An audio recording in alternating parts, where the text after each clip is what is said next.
My cousin stole the money I saved for my son's surgery. He'll be fine, kids heal fast, she smiled, booking a trip to Paris. But a week later she regretted it. Hey viewers, welcome to the channel. We're just getting started, and your support means a lot. If you enjoy these stories, please consider subscribing and help us reach our first 1,000 subscribers. Thanks for being here. Now back to the story. My cousin Qley posted an Instagram story of her holding up a glass of champagne on a flight to Paris. Something fell off, I couldn't place it at first. Then I saw her designer carry on in the next shot, and my stomach dropped. It was the same day I noticed the money was missing from my account. I'm still trying to process everything that's happened in the last 48 hours. Maybe writing it down will help me figure out what to do next. My son COA is 7, and he needs corrective surgery for his leg. He was born with a condition that affects his walking. It's not life-threatening, but it impacts everything he does. The doctors say the surgery will help him walk normally, run, and play like other kids. I've been saving for 2 years, every extra shift, every weekend, every holiday, all went into that surgery fund. $122,000, it's not exactly fortune, but when you're working at a factory and raising a kid alone, it might as well be $1 million. I kept it in a separate savings account, watching it grow slowly. COA and I would check the balance together, sometimes talking about all the things he'd be able to do after the surgery. Qley moved in with my sister Violet temporarily 3 months ago after losing her job. She was always around our place playing with COA, bringing him little treats. Looking back, I should have seen the signs. She kept asking about the surgery date, about the payment plans, about which account I was keeping the money in. I thought she was just being supportive. Last Thursday, I logged into my account during lunch break to move some money around. The surgery fund was empty, just gone. I called the bank immediately. They confirmed several transfers made to a different account over the past week. Small amounts, probably hoping I wouldn't notice right away. I felt sick. I tried calling Qley, no answer, texted nothing. Then the Instagram stories started popping up, first the airport, then the champagne, then the Eiffel Tower. Each post was like a punch to the gut. She wasn't even trying to hide it. I called Violet, who was just as shocked. She mentioned going to Paris, but she said she'd been saving up. Violet said, "Harvey, I had no idea. She used my Wi-Fi, my laptop. Sometimes I'm so sorry." COA asked me yesterday why I looked so upset. How do you explain to a 7-year-old that someone he trusted took his chance to walk normally? He showed me the keychain of the Eiffel Tower that Qley had given him last week. Looked at just like where cousin Qley is now, the same keychain she probably bought with his surgery money. I finally got through to Qley this morning on WhatsApp. Her profile picture shows her at some cafe, croissant in hand. When I confronted her about the money, her response made my blood boil. "Oh, come on, Harvey, you're being dramatic. It's not like it's emergency surgery. He'll be fine, kids heal fast. Besides, I really needed this trip. Do you know how depressing it is being unemployed? I'll pay you back eventually." Eventually, like my son's childhood, is just supposed to. Wait for her to get around to it. I've documented everything, the transfers, the time stamps, the conversations. I'm not letting this slide. Qley seems to think that family ties mean she can just take what she wants without consequences. She's about to learn differently. Violet is helping me figure out next steps. The bank is investigating the transfers, but they said it might be complicated since Qley had access to my Wi-Fi and devices while at my house. She knew exactly what she was doing, making it look like the transfers came from my IP address. The surgery was scheduled for next month. Now I have to call tomorrow and cancel it. The thought of telling COA makes me sick. He's been marking off days on his calendar, talking about playing soccer with his friends after he recovers. I'm not looking for advice about whether to press charges or go to the police. That decision's already made. I'm going tomorrow morning. What I can't figure out is how to tell my son that his surgery isn't happening, at least not soon. How do I explain that someone he loves chose a vacation over his ability to walk properly?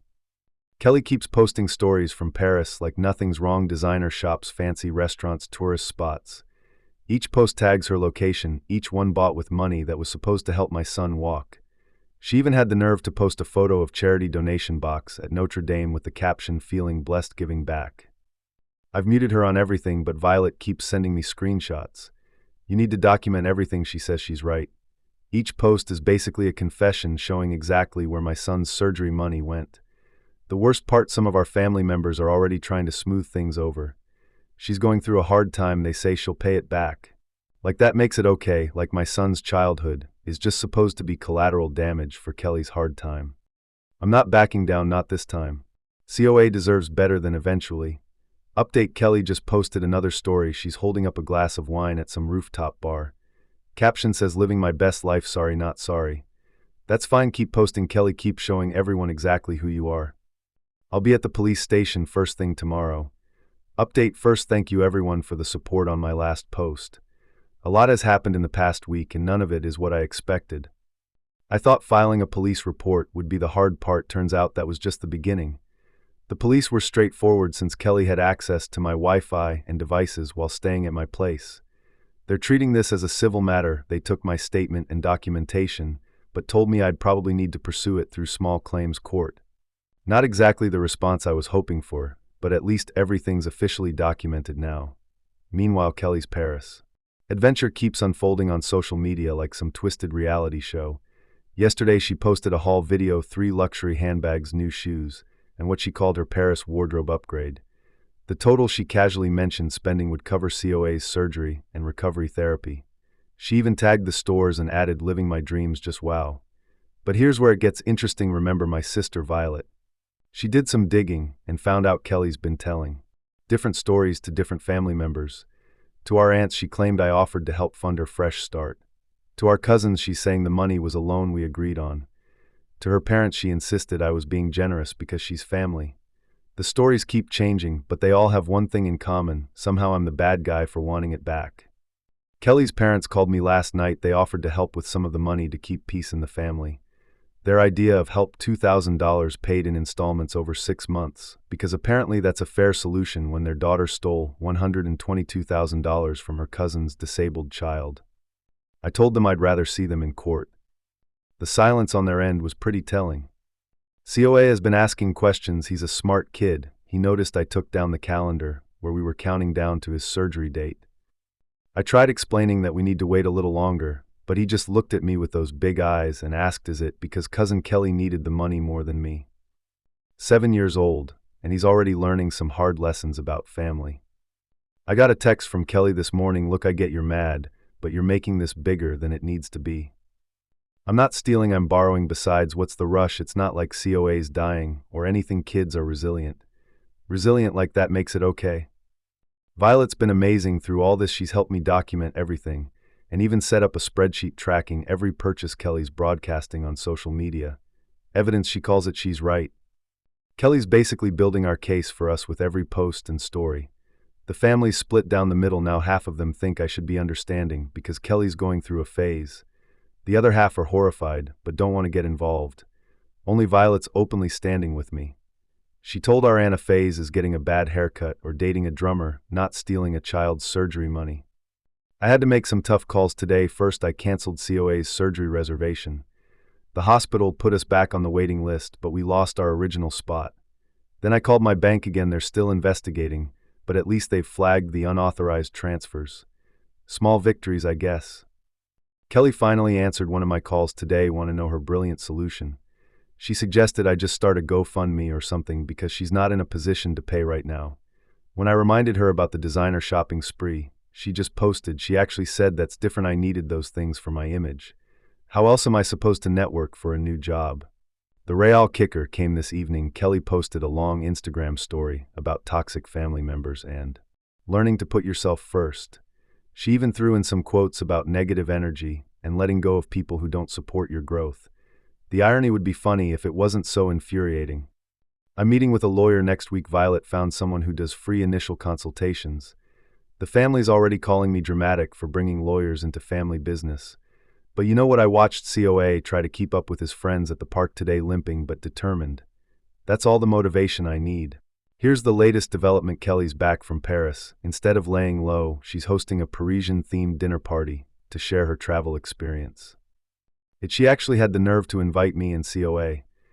The invitation text read, "Let's put all this drama behind us. COA would love to see the presents I got him. Presents like some tourist trinkets could make up for stealing his surgery money." I've got the lawyer meeting on Tuesday. Qley doesn't know yet, but she's about to learn that actions have consequences, family or not. She thinks I'm overreacting. Fine, let's see how she reacts when she gets served with court papers at her little Paris-themed party. Update 2: sometimes karma needs a little push. After my last update, things got worse before they got better. but I finally found a way to make Qley face reality. I didn't go to her Parisian dinner party, but Violet did.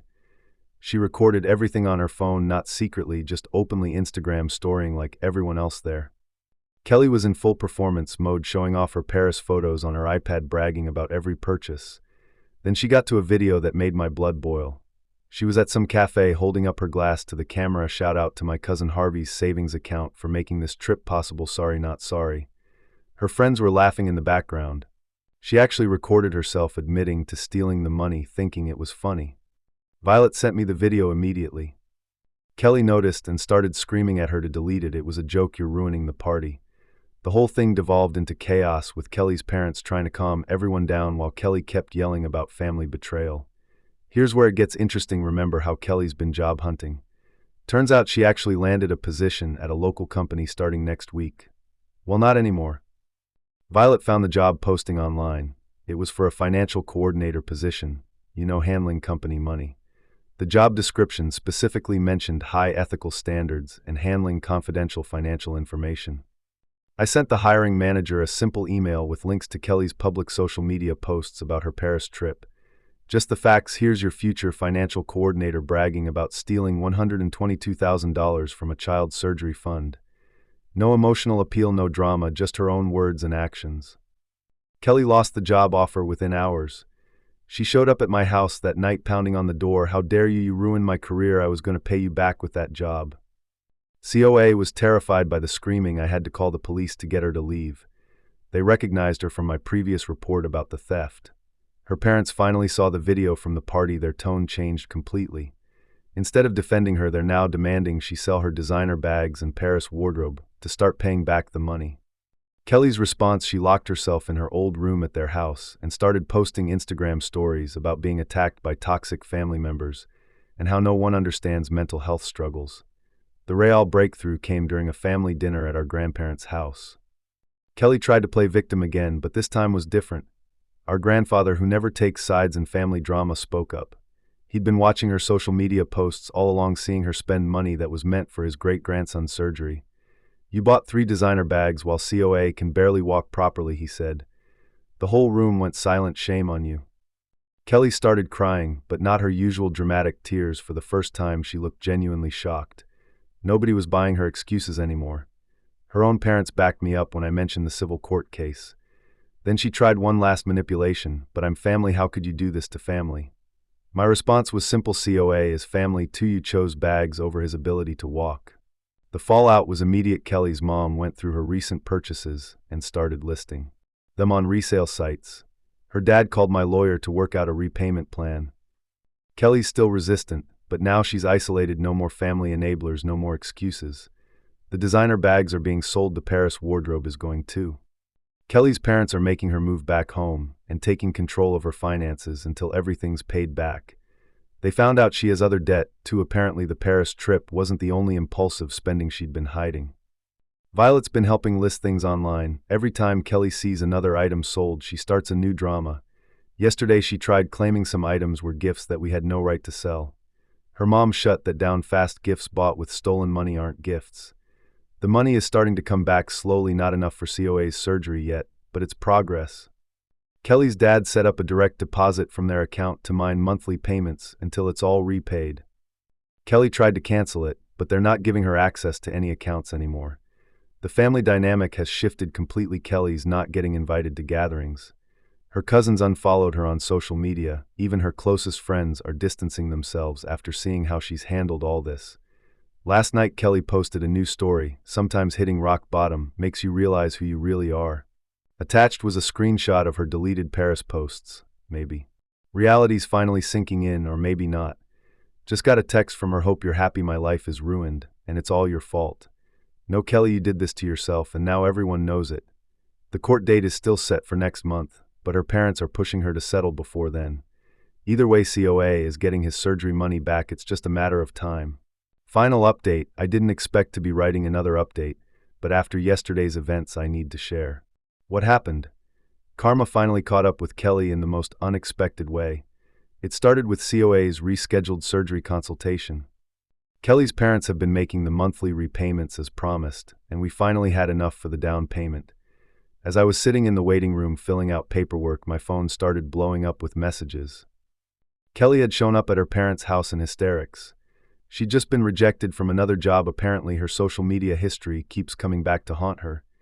Every time someone Googles her name, they find her Paris posts bragging about using borrowed money. The internet never forgets.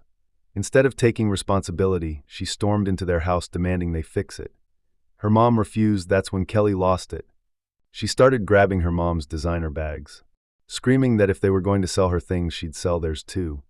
Her dad recorded the whole meltdown on his phone, not to shame her, but because he's learned to document everything now. In the video, you can hear Qley screaming, "You chose Harvey over me, your own daughter. I hope you're happy with your new favorite child."